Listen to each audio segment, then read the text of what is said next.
지난해 만삭 임산부가 36주차 낙태 경험담을 유튜브 영상에 올렸다가 큰 논란이 됐었죠.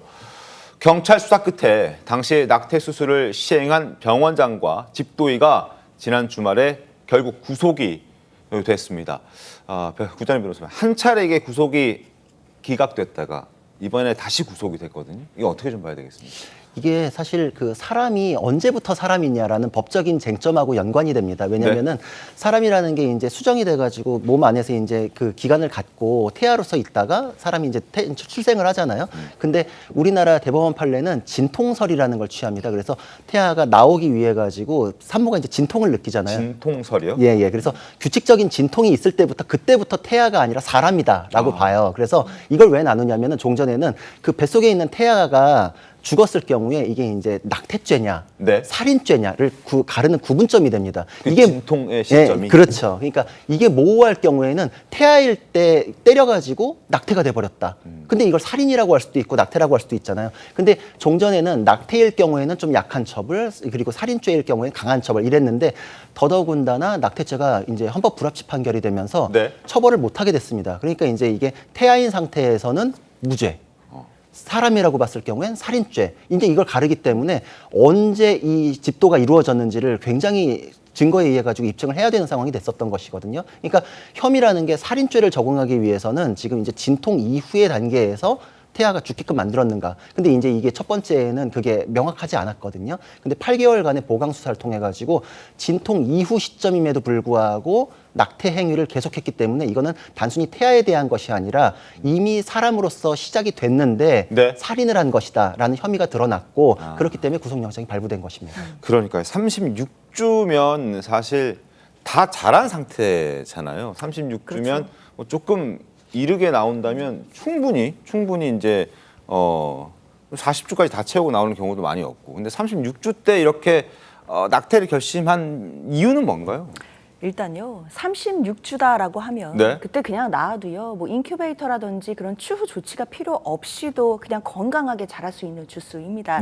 사실 출산 경험이 있는 엄마들 같은 경우에는 다 알 거예요. 사실 임신 25주 전후만 돼도 뭐 이른바 조산을 한다라고 해도 요새 의료기술이 굉장히 많이 발달했기 때문에 생존할 가능성이 굉장히 높은 주수이고, 근데 36주였다라고 한다면 사실상 자연분만하거나 또 제왕절개로 출산을 했을 경우에 뭐 아무런 조치 없이도 생존할 수 있는 시기이기 때문에 아까 구 변호사님이 말씀해 주신 것처럼 사실 36주가 된 태아에 대해서는 사람이다라고 보는 것이 맞다라고 생각해야 될 것 같습니다. 근데 당시에 유튜브 영상이 공개됐을 때 많은 분들이 참 놀라고 공분했던 것이 그 유튜브 영상상에서는 그 여성이 사실상 임신인 것을 잘 몰랐다라는 취지의 내용도 담겨 있었거든요. 그래서 그때도 과연 이 말을 믿을 수 있느냐에 대해서도 수사기관이 수사해야 된다라는 이야기들이 있었는데 어떻게 집도의가 임신인 걸 모를 수 있습니까? 그러니까 여성이 몰랐다라는 취지였는데 일단 36주 차였기 때문에 그대로 태어나서도 살 수 있는 아기였습니다. 근데 수사기관이 수사를 해봤더니 제왕절개 이후에 수술로 태어난 아기가 당연히 건강하게 출산을 했다라고 합니다. 그런데 출산한 아기에 대해서 아무런 조치도 하지 않고 그대로 방치를 해서 사망케 한 겁니다. 특히 병원장은요, 뱃속에서 이미 사산된 아이를 꺼냈을 뿐이다라고 주장하긴 했습니다. 이게 선후가 또 중요한 것이 결국 36주나 된 아이를 살아있는 채로 출산된 상황에서 방치해서 사망케 했다라고 한다면 당연히 살인죄가 적용되는 것이고요. 그런데 뱃속에서 사산된 아이를 꺼냈다라고 한다면 낙태죄 해당되는 그런 경우가 됩니다. 그러나 아시다시피 낙태죄 같은 경우에는 이미 헌법 불합치 결정을 받고 그 이후에 국회에서 사실상 입법을 하지 않은 상태죠. 그래서 입법 공백의 상태이기 때문에 낙태죄에 해당한다라고 한다면 처벌할 수가 없는 상황입니다. 그렇다면 살인죄를 의유로 해야 되는 상황이었는데 지금 상황은 제왕절개 수술 이후에도 충분히 건강하게 살아 있을 수 있는 그 아기에 대해서 조치를 하지 않고 그대로 사망케 했기 때문에 살인죄가 적용될 수 있는 경우라고 봐야겠습니다.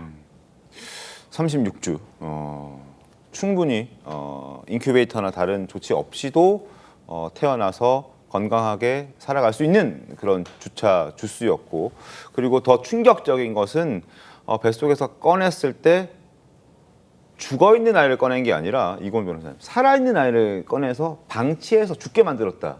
여기가 정말 충격적인 겁니다. 맞습니다. 사실 생명을 존중해야 되고 생명을 지켜내야 되는 어떤 직업적 윤리가 굉장히 강하게 요구되는 의사가 네. 살아서 건강하게 태어난 아이를 방치해서 사망에 이르게 했다는 것은 더 이상 의사로서의 자격이 저는 상실했다는 생각이 들거든요. 네. 그런데 또 한 가지 우리가 짚고 넘어가야 되는 것은 사실은 지난해 10월에 경찰이 이 병원장과 집도의에 대해서 한 차례 구속영장을 신청했다는 거죠. 그때도 서울중앙지법에서 영장 실질심사가 열렸는데 네. 당시엔 한 차례 영장이 기각된 바 있습니다. 그때 기각된 사유를 보면 이 기본적인 사실관계에 대한 자료가 이미 충분히 수집이 됐고 피의자들이 이제 의사잖아요. 그러다 네. 보니까 주거가 일정하고 도망의 우려가 낮다. 즉 구속의 필요성이 현재로서는 인정되기 좀 어렵다라는 이유로 기각됐다가 이번에 다시 영장이 발부가 돼서 집행이 된 그런 상황입니다. 이번에 뭐 다른 이유가 있었나요, 그러면? 아까 말씀드렸듯이 이 의사들 같은 경우에는 사실 사산된 아이를 꺼냈을 뿐이지 내가 산 아이에 대해서 어떠한 살해 행위란 바가 없다라고 주장을 했는데 이제 수사기관에서 8개월간의 보강서를 통해서 이 살해의 증거를 조금 더 보강했다라는 생각이 들고요.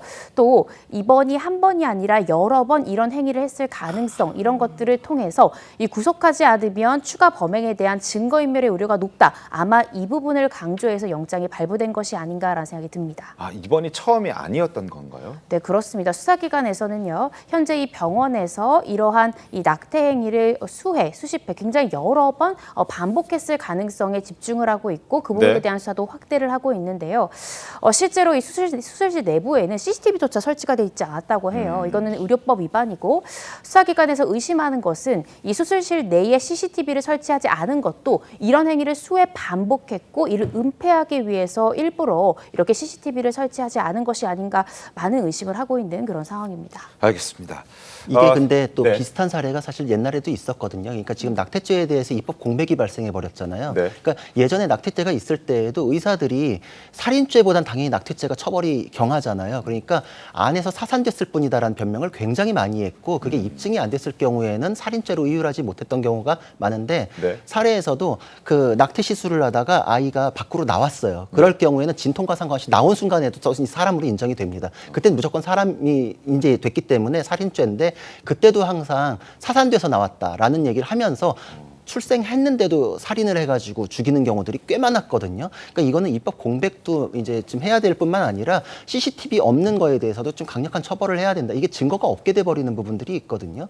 그러니까 의사들이 이거에 대해서 굉장히 쉬운 그 방어 논리를 갖고 있었다 기존에. 그러니까 그런 부분에 대해서도 이번에 좀 강력한 처벌이 필요하다 이런 이유가 될 것 같습니다. 알겠습니다. 병원장과 집도의 수술한 사실은 인정했지만 살인 혐의는 부인한 상황이고 수술에 참여한 의료진들의 진술도 엇갈렸다고 합니다. 지난해 10월 영장 실질심사 당시 모습은 또 어땠는지 그때 모습도 보여드리겠습니다. 모르고 약 먹고 이런 거 없었어요. 약을 먹어가지고. 살인 혐의 된다는 걸 알고 수술하셨나요? 태아가 스스로 숨진 거 맞습니까? 재판부에는 어떻게 소명하셨나요? 자, CCTV가 없었기 때문에 살아있는 아이를 꺼내고 난 다음에 죽게끔 했는지 아니면은 정말 사산된 아이를 꺼내서 어쩔 수 없었는지에 대한 판단이 그동안 불가능했었는데 이제부터는 사실 병원의 수술실에 CCTV를 다는 게 이제 의무화가 됐지 않았습니까? 그것도 이 사람들은 어긴 거네요, 그러니까. 그렇죠. 사실 뭐 어긴 부분이 한두 군데는 아닌 것 같아요. 그렇죠. 그리고 앞서 이공 변호사님도 말씀 주셨지만 과연 이번이 처음인지에 대해서도 수사기관이 강력하게 수사할 거라고 보이거든요.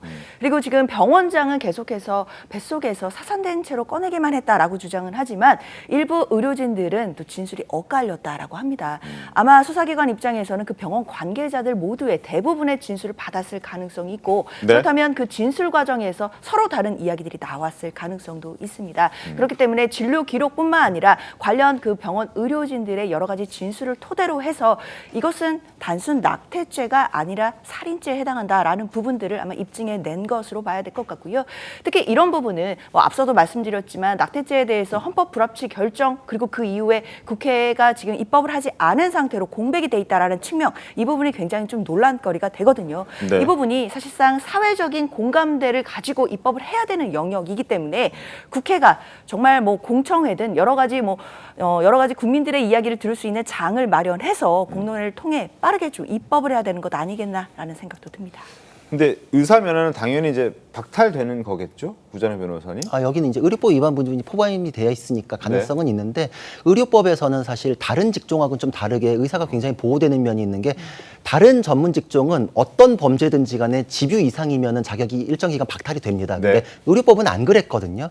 그래서 의사 그러니까 같은 그동안에 뭐 잘못을 저지르고 면허가 정지됐다가 다시 의료 활동을 할 수 있는 면허가 복원되는 경우들도 꽤 있었잖아요. 꽤 있었죠. 그리고 아예 그 자격 자체가 그 지장을 받지 않는 경우들도 많았습니다. 의료법과 관련한 범죄가 아닌 다른 뭐 이제 뭐 횡령, 네. 배임, 사기, 뭐 그 성범죄 이런 거에 있어서도 자격증이 영향을 안 받게 돼 있었어요. 여태까지. 그래서 의사의 경우에는 무슨 뭐 무소불위의 영역이냐 이런 네네. 얘기가 그래서 나왔던 것이고 다른 전문 직종하고도 굉장히 다릅니다. 다른 전문 직종은 그 직무를 수행하는 것과 전혀 상관없는 범죄를 통해서도 집유 이상의 형이 됐을 때 심지어는 교통사고에 의해서 사망사고가 발생했을 경우에도 네. 자격이 일정 기간 정지되거나 이런 부분들이 있었거든요.